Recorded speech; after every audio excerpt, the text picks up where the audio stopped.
नमस्कार, राधे कृष्णा। मैं आचार्य कुलदीप।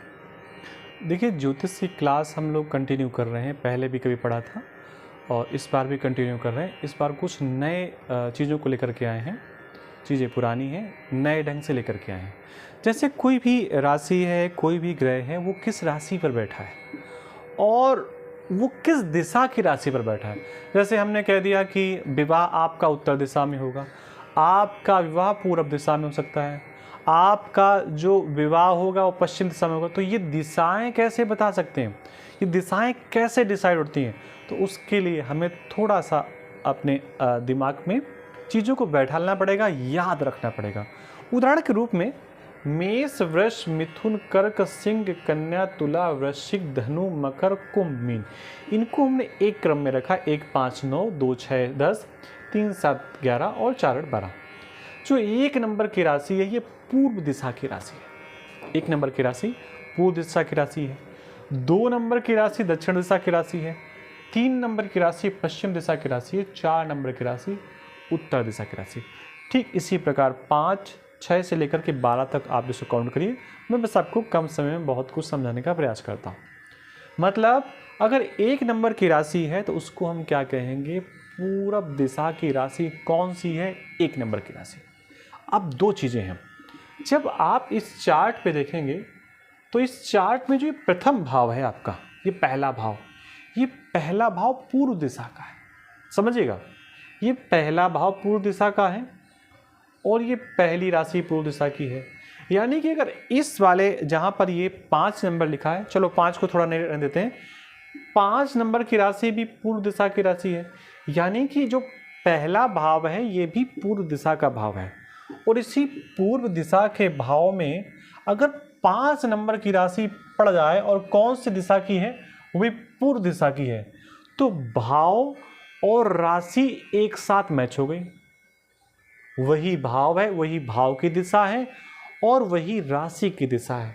और अगर यहीं पर आपका चंद्रमा बैठ जाए, कोई भी ग्रह बैठ सकता है, यहीं पर आपका चंद्रमा बैठ जाए, तो अब हमसे आप पूछो कि चंद्रमा किस राशि पर बैठा है, तो हम कह देंगे चंद्रमा पूर्व दिशा की राशि पर बैठा है। 1 मिनट के लिए आप यहीं पर थोड़ा सा अपने दिमाग को रिफ्रेश करिए। उदाहरण के रूप में यहाँ पर अगर 6 नंबर की राशि होती तो देखिए जो भाव की राशि है वो तो आपकी पूर्व दिशा की ही है, लेकिन 6 नंबर की बात करें तो 6 नंबर की राशि दक्षिण दिशा की है। हम अगर आपसे पूछें चंद्रमा किस राशि पर बैठा है तो आप दक्षिण दिशा की राशि को इंडिकेट कर सकते हैं।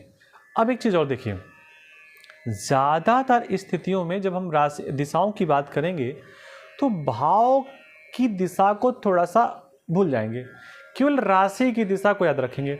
उदाहरण के रूप में चंद्रमा अगर आपका 8 नंबर की राशि पर बैठा है तो आप सीधे कह सकते हैं कि चंद्रमा उत्तर दिशा की राशि पर बैठा है। चंद्रमा अगर आपका 11 नंबर की राशि पर बैठा है तो आप सीधे कह सकते हैं चंद्रमा पश्चिम दिशा की राशि पर बैठा है।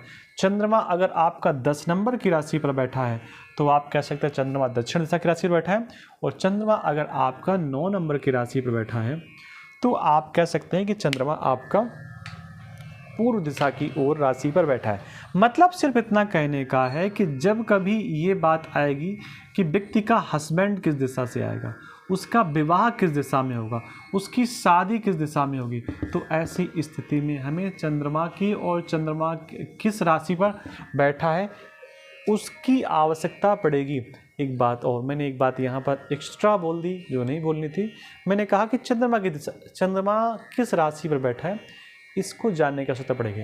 देखिए उस समय विवाह का कारक ग्रह, सप्तम भाव का कारक ग्रह सप्तमेश किस दिशा की राशि पर बैठा है उस दिशा को इंडिकेट करेंगे कि इस दिशा से व्यक्ति के विवाह के लिए पार्टनर आ सकता है।